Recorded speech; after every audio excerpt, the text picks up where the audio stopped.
Proxy vote. Rule 29M. Conduct of election rules 1961. A special situation during the poll. Vote গ্ৰহণৰ সময়ত হ'ব পৰা বহু ধৰণৰ বিশেষ পৰিস্থিতিৰ ভিতৰত প্ৰক্সি ভোট এই ক্ষেত্ৰখনৰ বিষয়ে আমি এই ভিডিঅ'টোত আলোচনা কৰিম। ভোটিং বাই প্ৰক্সি এনেকুৱা এক ধৰণৰ ভোটিং যিটো অকল ক্লাছিফাইড সাৰ্ভিস ভোটাৰ্ছ সকলেহে এনজয় কৰিব পাৰে। প্ৰথমে আমি জানিবলৈ চেষ্টা কৰিম সাৰ্ভিস ভোটাৰৰ বিষয়ে। What do you understand by service voter? Service voter manenu ki? According to Representation of People's Act 1950, a voter having service qualifications are called service voter. যিসকল সেৱাৰত ব্যক্তিৰ বিশেষ এটা কোৱালিফিকেশ্যন আছে, according to RP Act 1950, তেওঁলোককে কোৱা হয় service voters. So, who is a service voter that have the service qualification?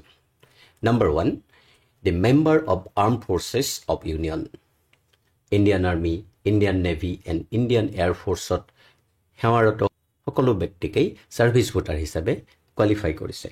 Number 2, forces where Army Act 1950 applies. উদাহৰণস্বৰূপে Assam Rifles, CRPF, BSF, NSG, SSG, ITBT, etc. গতিকে এনেকুৱা সেৱাত নিযুক্ত সকলো ব্যক্তিকেই সাৰ্ভিস ভোটাৰ হিচাপে কোৱালিফাই কৰিছে। 3 নম্বৰতে arm police forces of state government serving in other state. ৰাজ্য চৰকাৰৰ আৰ্ম পুলিচ যদি কোনো এখন বেলেগ ৰাজ্যত নিযুক্ত হৈ থাকে তেনেহ'লে তেওঁলোককো সাৰ্ভিস ভোটাৰ হিচাপে কোৱালিফাই কৰিছে। আৰু number 4, government of India employees outside India. Bharat চৰকাৰৰ সেৱাত যদি কোনো দেশৰ বাহিৰত নিযুক্ত হৈ থাকে তেওঁলোকো হ'ল সাৰ্ভিস ভোটাৰ। লগতে সাৰ্ভিস ভোটাৰৰ ৱাইফ বা পত্নী যদি তেওঁলোকৰ পোষ্টেড বা সেৱাৰত স্থানত যদি একেলগে থাকে তেনেহ'লে তেওঁলোককো সাৰ্ভিস ভোটাৰ হিচাপে কনচিডাৰ কৰিছে। কিন্তু কোনো মহিলা সাৰ্ভিস ভোটাৰৰ হাজবেণ্ডক সাৰ্ভিস ভোটাৰ হিচাপে কোৱালিফাই কৰা হোৱা নাই। সাৰ্ভিস ভোটাৰসকলৰ এটা বিশেষ অধিকাৰ দিছে যে they can give vote either in person or by postal ballot paper. তেওঁলোকে নিজে গৈ ভোট দিব পাৰে যদি সম্ভৱ হয়, আৰু নহ'লে তেওঁলোকে পোষ্টেল বেলট পেপাৰৰ জৰিয়তে ভোট দিব পাৰে। এতিয়া আহিছোঁ who is a classified service voter, CSV. এই দুই ধৰণৰ সেৱাত ৰত এটা হ'ল মেম্বাৰ্ছ অফ আৰ্ম ফৰ্চেছ আৰু সেইসকল ব্যক্তি যোন এনেকুৱা সেৱাত ব্ৰত য'ত আৰ্মি এক্ট 1950 এপ্লিকেবল হয়। এই দুই ধৰণৰ ব্যক্তিয়ে সাৰ্ভিস ভোটাৰ হয়, লগতে তেওঁলোকক এটা বিশেষ এটা সুবিধা দিছে বা অপশ্যন দিছে, আৰু সেই অপশ্যনটো হ'ল তেওঁলোকে পোষ্টেল বেলট পেপাৰেদিও ভোট দিব পাৰে, নিজে গৈও ভোট দিব পাৰে, আৰু এটা হ'ল তেওঁলোকে তেওঁলোকৰ হৈ ভোট দিবলৈ কোনোবা এজন প্ৰতিনিধি বা প্ৰক্সি নিৰ্বাচিত কৰিব পাৰে।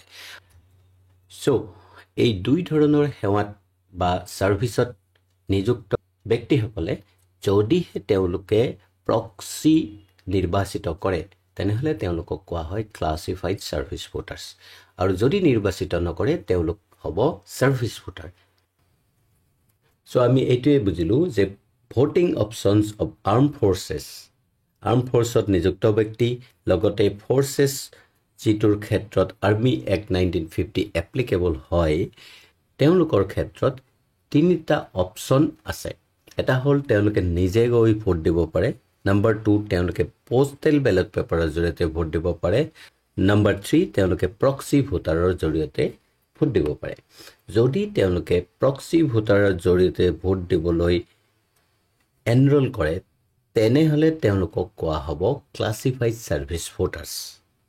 অৰ্থাৎ যদি তেওঁলোকে কোনো ব্যক্তিক প্ৰক্সি হিচাপে নিৰ্বাচিত নকৰে, প্ৰতিনিধি হিচাপে নিৰ্বাচিত নকৰে, তেওঁলোকে দুই ধৰণে ভোট দিব পাৰিব, ইন পাৰ্চন নিজে গৈ আৰু বাই পোষ্টেল বেলট।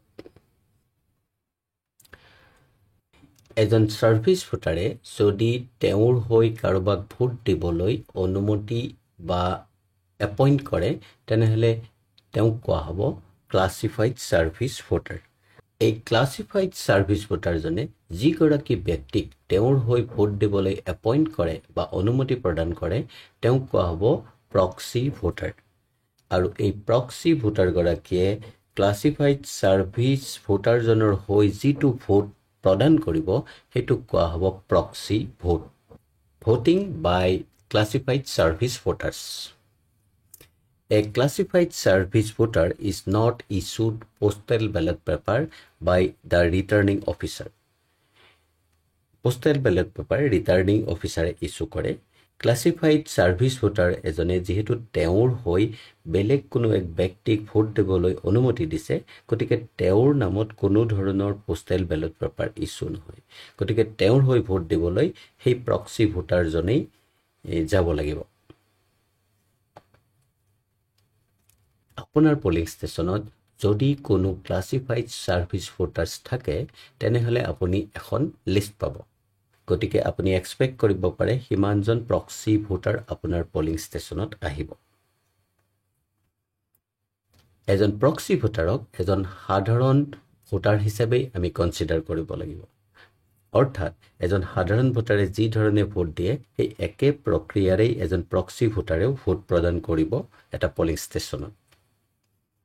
আৰু প্ৰক্সিজন বা প্ৰক্সি ভোটাৰজন তেওঁ নিজে ফিজিক্যালি ভোট দিবলৈ আহিব লাগিব। আৰু সেকেন্ড পোলিং অফিচাৰে ফৰ্ম 17A প্ৰক্সি ভোটাৰজনৰ যিখিনি ইনফৰমেশ্যন সেইখিনি এন্ট্ৰি কৰিব লাগিব নিৰ্দিষ্ট কলমবিলাকত। সেইটো মই দেখুৱাইছো কেনেকৈ কৰিব লাগিব।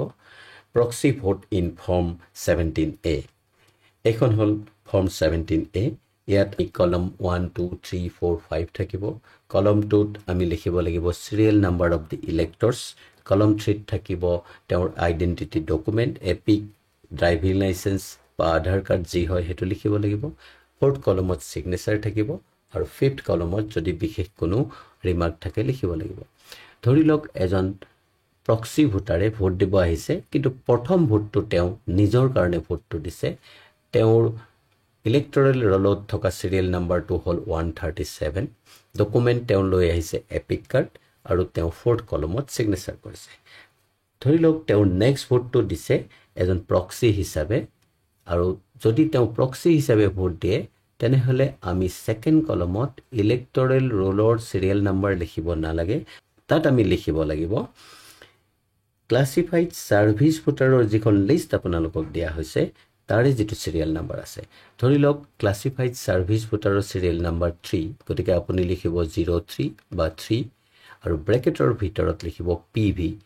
3rd কলমত যিটো ডকুমেণ্ট তেওঁ লৈ আহিছে ডেফিনেটলি এপিক কাৰ্ড লৈ আহিছে যেহেতু এপিকেই হ'ব। 4th কলমত প্ৰক্সিজনৰ নিজৰ সিগনেচাৰ দিব আৰু আপুনি সেকেন্ড পোলিং অফিচাৰ হিচাপে 5th কলমত আপুনি কমেন্ট হিচাপে হয়তো প্ৰক্সি ভোট লিখি থব পাৰে। মন কৰিছে এই দুটা এন্ট্ৰিত একেটাই সিগনেচাৰ, কাৰণ এটা হ'ল তেওঁৰ নিজৰ কাৰণে দিয়া সিগনেচাৰ আৰু এটা তেওঁৰ সিগনেচাৰটো হ'ল প্ৰক্সি হিচাপে অহা সিগনেচাৰটো। সেকেন্ড পোলিং অফিচাৰে আৰু এটা মনত ৰাখিবলগীয়া কথা হ'ল প্ৰক্সি ভোটাৰৰ ক্ষেত্ৰত কোনটো আঙুলিত তেওঁ ইনডেলিবল ইংক লগাব লাগিব। প্ৰক্সি ভোটাৰ এজন নৰ্মেল ভোটাৰো হয়। প্ৰক্সি ভোটাৰজনে যদি অলৰেডি ভোট দিছে তেনেহলে তেওঁ বাওঁ হাতৰ তৰ্জনী আঙুলিত অলৰেডি ইনডেলিবল ইংক লাগি থাকিব। আৰু প্ৰক্সি ভোটাৰ হৈ যেতিয়া তেওঁ ভোট দিব তেনেহলে সেকেন্ড পোলিং অফিচাৰে তেওঁৰ বাওঁ হাতৰ মধ্যমা আঙুলিত এই ইনডেলিবল ইংক লগাব লাগিব। এইটোৱে হ'ল সেকেন্ড পোলিং অফিচাৰে মনত ৰাখিবলগীয়া কথা। নেক্সট ভিডিঅ'টোত আমি আলোচনা কৰিম পোষ্টেল বেলট পেপাৰ আৰু ইলেকশ্যন ডিউটি চাৰ্টিফিকেটৰ ওপৰত। Thank U.